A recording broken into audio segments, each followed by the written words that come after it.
First, for James Cleverly, being the Foreign Secretary means dealing with high-pressure situations. But like many families, his has been battling with unimaginable pain. His wife, Susie, who he describes as his biggest support, found out she had breast cancer a year ago this week. We went on a special visit to the Foreign Office to hear their story. Susie and James, thank you for joining us on the show today. Now, James, you are our Foreign Secretary running one of the great offices of state for government, but we're not here to talk about foreign policy today, although I might ask you one question at the end. We're here to talk about Susie, actually, more about your wife, Susie, and about your battle with cancer. And you're looking great, and you look so well now, but it has been quite a torturous journey. So thank you for sharing your story and raising awareness for other women out there. And thank you for inviting us to the beautiful Foreign Office. But what I wanted to do, I thought what would be nice would be to start at the beginning, because you two are renowned around Westminster as being a very close couple. So let's start at the beginning. How did you both meet? We met at university. It was my first day of my first year, and James was working behind the bar. And I just met these new friends, you know, and I was trying to impress them. I went to buy all the drinks, and James served me, and I waited a while to get my drinks. You're a bit slow, because he told everybody, don't serve her, I want to serve her. And I took all the drinks and I went off, and I didn't really pay much attention. I was just so focused on, you know, my new friends. And but you followed me, didn't you? I did. And came to chat to me. Pretty cheesy chat-up line. What was that? I basically said, you've got the most gorgeous eyes I've ever seen in my life, right in front of her new friends on her first day at uni. Yeah. But she still does. And they all kind of went, oh, and just left us to it, and that was it. And that was it? And that was 29 years ago. And that was it? You started going out and that was it? Nearly. So this was love at first sight, James? Yeah. I mean, Susie was and is absolutely stunning. Managed to forget my wallet on our first date, so Susie had to pay for our first date, which was... So I did my best to screw it up, but I think, no, it's, 29 years. And 29 years and you're very much together. You have two sons, now adults. I think Rupert's just turned 18, your younger boy. And James, you were a minister in the Johnson administration back in 2021. Your boys were growing up, and then everything changed for you and your entire family. Susie, when did you first learn you were ill? It's almost a year to the day, actually. A year ago on Sunday, it was the 13th of November, we were in Essex, and I just got up in the morning, went to have a shower, and I was just letting the water run in, to get warm. Yeah. And I just did an almighty stretch in front of the mirror. And as I came back up from the stretch, I just noticed, just really, really, it was luck. I noticed this strange puckering on my skin underneath my breast. And I instantly knew that's not right. That's never been there before. So I went into James and said, have you seen this? Have you seen this before? And he was like, no. And we were both like, this isn't right. But it was Saturday morning. What can you do on a Saturday morning? So we just thought, let's just park it and enjoy our weekend in the constituency. And we had quite a few events on. I think it was a Remembrance Sunday weekend. So we had a number of things that we were going to there. And I thought, well, I'll just ring the doctors on the Monday morning. And that's what I did. And I nearly didn't. It was just James's look at me on the Monday morning. We were busy. It was what it's like in the morning with getting everybody ready, the dogs, the kids, all sorts. And James looked at me and said, don't forget to call the doctor. Okay. And he was so serious. And I just felt I need to. And I did. And it all happened so quickly. And it did happen quickly. So that's November the 13th. You noticed a puckering on your breast. Yeah. You phoned the doctor Monday. And then your diagnosis happened quite quickly. It was the 3rd of December, wasn't it? So what was the process? I mean, were you frightened, or did you just try and put it to the back of your mind and wait to see what the doctor said? I think the day I was really frightened was the day I went to the doctor, because I knew something wasn't right. Right, okay. And I knew that puckering was a sign for breast cancer. And I went to my GP and I told him, they were amazing. The receptionist said, why do you want to see the doctor? And I said, explained what I'd found. And she said, the doctor will need to see you today. The doctor will ring you between 8:30 and 12. At 8:30 on the dot, the doctor rang me and said, I need to see you today, when I explained what it was. And I said, that's fine, I can be there in 2 minutes because we live a few houses up from the doctor's. So I whizzed round before he even started his surgery. And within seconds, I was, he examined me. He could feel a lump. I couldn't feel a lump. Right. And he could see the puckering of the skin. And he said, for what I can see and what I can feel, I think you do have breast cancer, but I'm going to refer you to the breast clinic. Take somebody with you. It's probably going to be bad news. And I think that's what he said. Yeah, it's I don't know, because you suddenly get hit by this, oh, it's cancer. And I don't really know if those were the words, but that's what I heard and what I remember. And I just came out of there and I rang James, who was on the train into Westminster to hear. And I said, I think it's cancer. And I just burst into tears. And I think I cried most of that day because it was a bit of a shock. And that was the time I was really, really scared. Yeah. But then you get used, I just got used to it. It's cancer.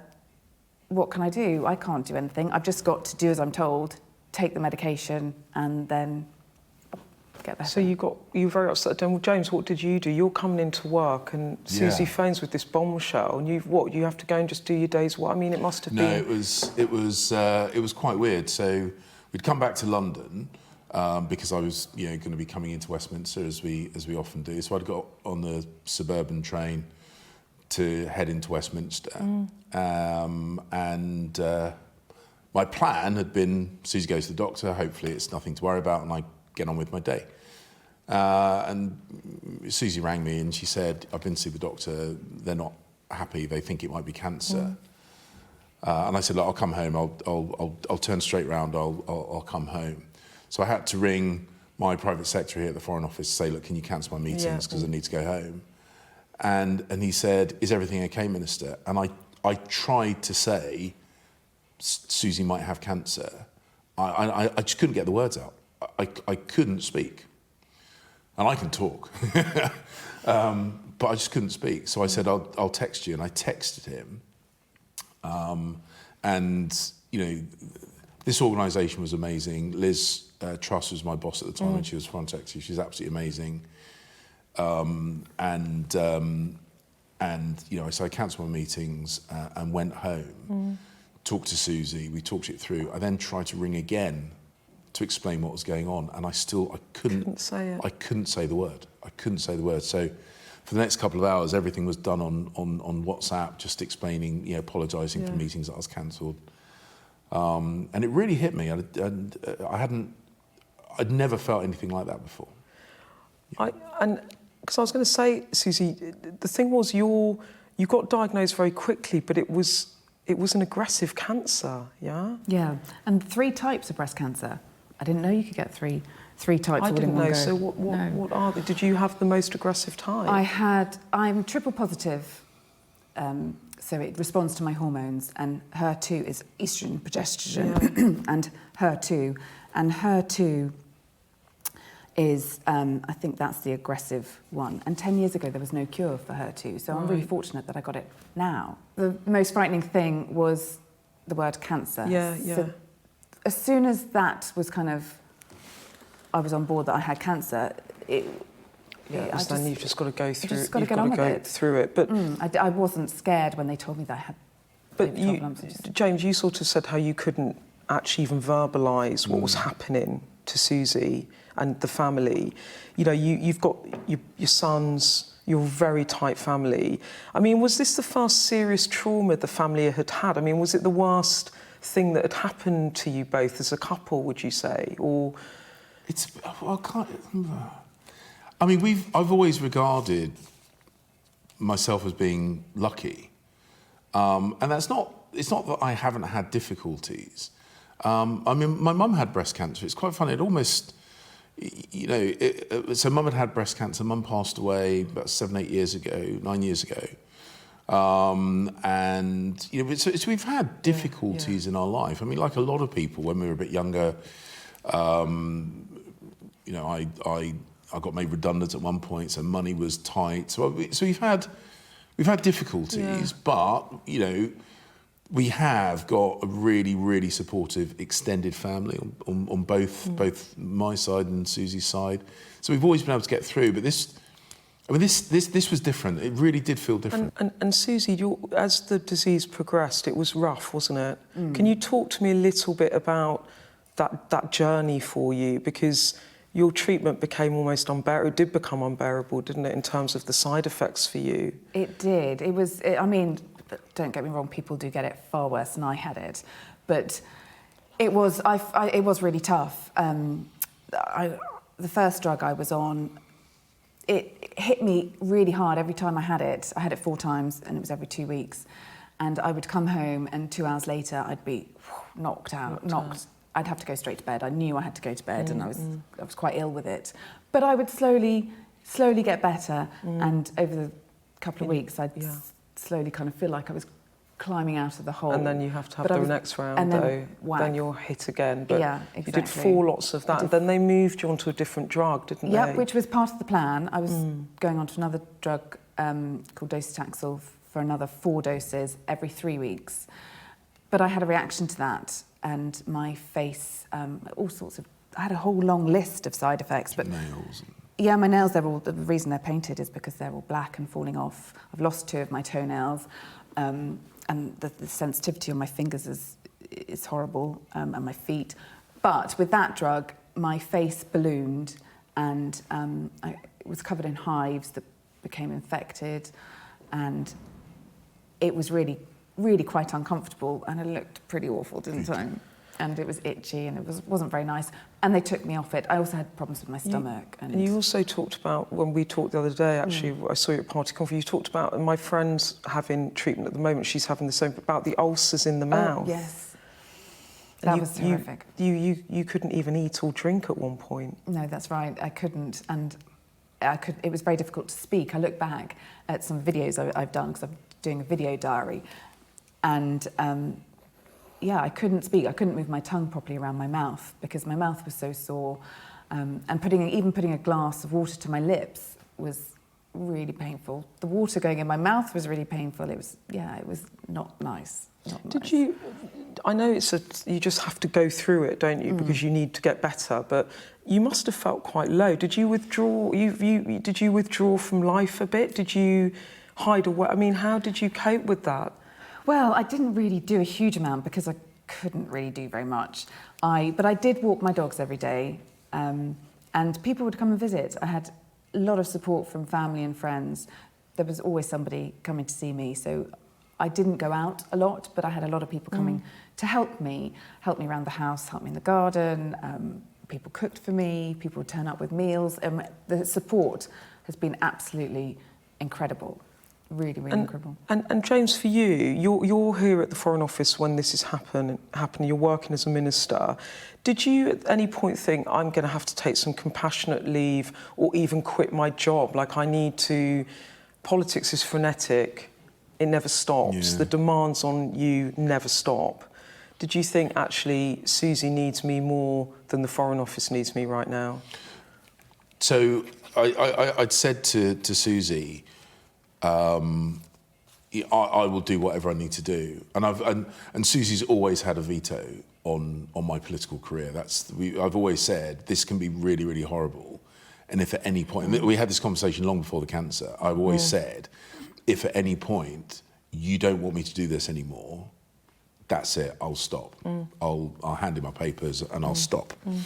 And so when this happened, I said, look, what do you want me to do? And Susie said, well, look, just keep working until I need you to stop working. As I say, Liz was great, and I had a conversation with Liz, and I said, look, this is the situation. I want to keep working, but at some point, and it might be at quite short notice, I might need to take some time off. And she said, look, keep working as normal until you can't work as normal, and then let me know. So she was great, and the whips were great, the PM was great.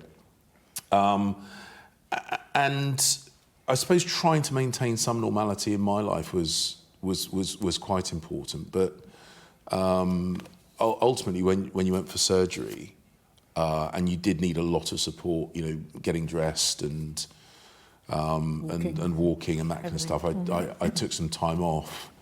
But I mean, Susie's, you know, she's strong like iron. She really. I mean, I look back now, I was amazed by how little time I needed to take off and how determined you were to recover. But I mean, that period immediately for that couple of weeks after the surgery was that was really tough. Because what happened? What happened? Tell me about this. So you had a mastectomy, single mastectomy on the right side and reconstruction at the same time, and they took my stomach, to create the breast. But I knew that that's when I'd need him, and I knew I wanted James to be with me, and I knew it would take a good couple of weeks. So that's why I just wanted you to keep going and not be. I didn't need him sitting on, you know, worrying about me. But the surgery, was full on. It was full on. But it's all manageable, you know. You just. I didn't really think about it too much. Did you think though? Did you have moments where you thought, "Am I going to get through this? Am I going to get better?" Or did you always have it in your mind that you would get through it? Oh, yeah, I always thought I'd get through it. I'm quite a positive person. I don't even think there's another option. Yeah. Maybe at the beginning I was like, "Oh, maybe this is it. This is the end of my road." But as soon as I was as soon as I was seeing my consultant and I was given my plan of the medication that I was going to be on, I thought, okay, yeah, there's a way out. And as I say to people, that it's like getting on a roller coaster. You just get on the ride and you've got to go with it. Yeah. If you try and fight it, that's when you get into trouble. And I don't look to the future, not because I don't think there's going to be one for me, not at all. It's just because I just need to take each day as it comes and get through those moments. I mean, one of the things that really struck me is that we were referred to Guy's and St Thomas's Cancer Centre, and everybody, all the various medical professionals from all the various different teams, and I lose track of how many different bits of the NHS work to do this.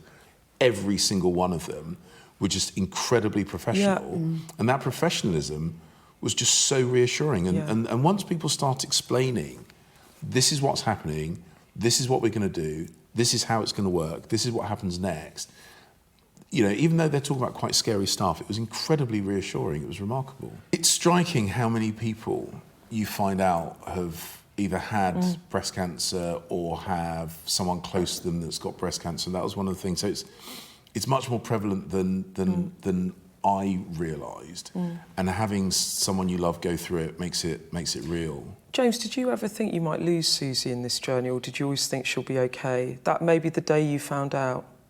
Look, there have been a couple of times when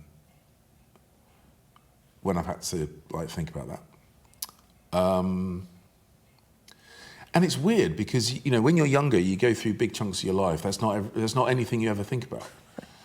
And I hadn't thought about my own mortality, and I certainly hadn't ever really given any thought to losing Susie or what that might feel like. And then suddenly you've got to confront that. And as you say, we are close. Sorry. And you okay? The good thing is, though, the good news is that you've had your treatment, you've had your reconstruction, you've had your mastectomy, and how are you now? Because you look great. Yeah, I feel great. I feel so much more like me. I'm still having treatment. I'm having immunotherapy now, and that'll be going on until April. And then I'll have another operation that's more reconstruction to finish off. I'm on the waiting list for that. But I feel great. I feel like me again. I feel like I can do things. I can't do everything that I used to be able to do just yet because I'm not fit enough. I haven't done anything for quite a while. But yeah, I feel like I'm more like me. If you will indulge me this, Susie, we've run out of time, but James, you are the Foreign Secretary and I am, with my other hat on, the political editor. Of course. Hopefully we can do a proper sit-down on politics and foreign policy another time, but just to ask you, because I really have to, now I'm here, just on Russia and Ukraine, we're at a phase in that war where Putin's options appear to be narrowing. The Russians are now pulling out of key areas near Kherson. Are we reaching the point now where you think Russia is losing that war? Russia started losing this war the day their tanks rolled across the border, because it was clear that Putin expected that President Zelensky would be overthrown, that he could be replaced with some kind of puppet leader, that the Ukrainians would collapse, their morale would collapse. And what happened is that they were galvanized, the international community came together, and from that point onwards, the result was inevitable, which was that the Ukrainians would succeed, and we're now seeing that played out. There are, of course, options for Putin, and I think the best option for him is to withdraw, is to allow the Ukrainians to have their country back, and the reason why that's the best option is because it's clear the international community, the UK very much included in that, will continue to support the Ukrainians until they succeed. And Russia is now interested in talking, isn't it? I mean, things yeah. And you're talking about withdrawal. Just one more thing. Does that, for you, for President Zelensky, that includes Crimea? Does it for the UK government as well? Look, the decision about this has got to be for the Ukrainians. It's got to be for President Zelensky. You know, we will continue to support the Ukrainians until this is done. And we're absolutely not going to, and no one should dictate to the Ukrainians what the terms of any settlement should be. That will be for the Ukrainians to do, and we're going to support them. You're 100%. I'm out of time. I'm going to ask you one cheeky final question. Okay, if you don't mind. Things have calmed down a lot around this place in Westminster. I spoke to you, do you remember the day that Rishi Sunak was anointed Conservative Party leader? You had backed Boris Johnson up to that point, James. You and he go back a long way. You've always been a key ally to him. But now we've kind of got back to stability and the sort of that period's over. Did you regret a bit wanting to bring back the Boris Johnson era? Well, look, as you say, I've worked with him for over a decade. And he's supported me and I've supported him. But the point is, he chose not to stand. That was his decision alone. Rishi he's already demonstrated in what has only been, let's remind ourselves, only been a very, very short time as Prime Minister. He's already shown himself to be incredibly effective in terms of putting some calmness and stability back into the economic situation. Just seen him at COP27. Very, very calm, confident and assured on the world stage. I think the Parliamentary Party and the wider party in the country really rallying around him. I am absolutely, completely comfortable that he is going to be an outstanding Prime Minister. And Susie, this is about you, this interview. Even though he's the Foreign Secretary, you're the star of this show at the moment. I just want to ask you one more thing. You've been through this incredible journey. You've done it clearly with great resilience. What's, for women out there watching this that are suffering from breast cancer, might be having horrible treatment right now, might be in some of the dark places you're in, what's your message? What do you want to sort of say to them? Well, use the resources. There are so many resources out there, people to speak to.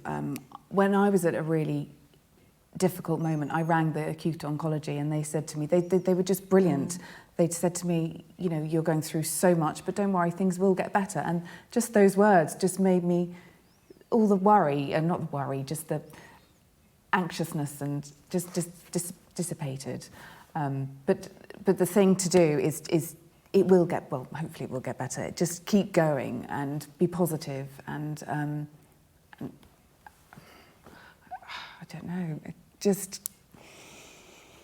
I don't know. Stick just with it. Stick with it. Stick Keep with going. It's not a nice journey. It's a really tough road. But I went right down to the bottom. But I did keep going, and I got back up. And now I'm nearly there. I'm nearly there. So just there's some really tough times, but it should get better. And I'm so glad for both of you and your boys. Thank you. That you did get through the other side. So thank you so much for talking to us today. It's absolutely fascinating. Thank you, Susie. Thank you, James. Cheers. Thank you.